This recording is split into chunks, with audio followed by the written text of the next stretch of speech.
glossed over by themselves. The High Ones are not the problem. If we would just see them as they really are, they would become powerless. Yes, it is hard to put into words.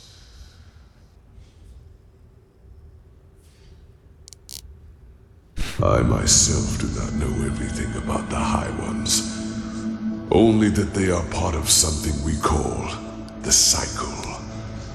The civilization arises and blossoms, and then, always at the same stage of their development, the High Ones appear, and with them, the Red Madness. People start losing their minds, wars erupt, and chaos rules. Until 2 or 3 years later, the cleansing happens. The moment when the High Ones devour the collective consciousness, the gathered minds of this civilization, to give birth to a new one of their own. Despite all of this, nobody knows what drives them. Perhaps they act out of malice, out of an urge to survive, or perhaps they do not even have a will of their own, but are like a force of nature. But I do know one thing, as powerful as they might be, it is mankind who gives them that power.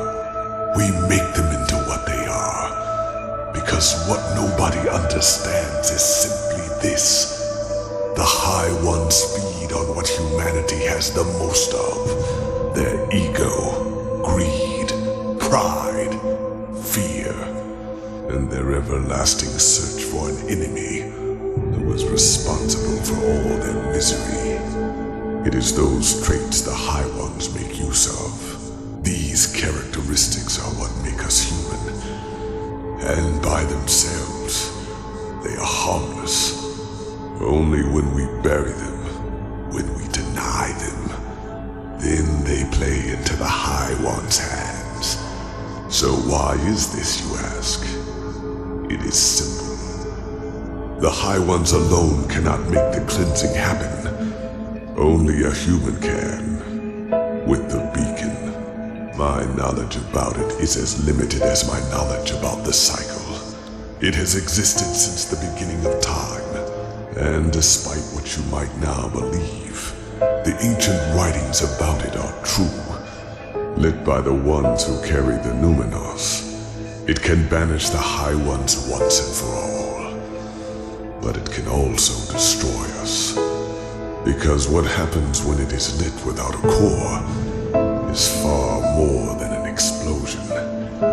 It is the cleansing, the triumph of the High Ones. And even as we speak, a human, Tealor Orinthiol, has done it again. A bright light will appear from the heart of the machine and open a hole in the sky. And within hours, it will spread throughout the world, and they will all feel it. A fire that burns them from within. A white light which will break through their flesh. Do you understand now? The High Ones have no power. All they do is to feed on our weaknesses, manipulate us into bringing about our own destruction. It is we who forge the sword that kills us, we who lead them to their victory, even though the key to salvation has always been in our hands. But instead of realizing our folly, we make the same mistake. We repeat the same fate over and over, and only because we refuse to see the truth. Yes, the High Ones are our enemy, but who wants to hear that it is our ego, that dark voice within us, that empowers them? It is so ironic. The moment we would realize all this would be the moment it all came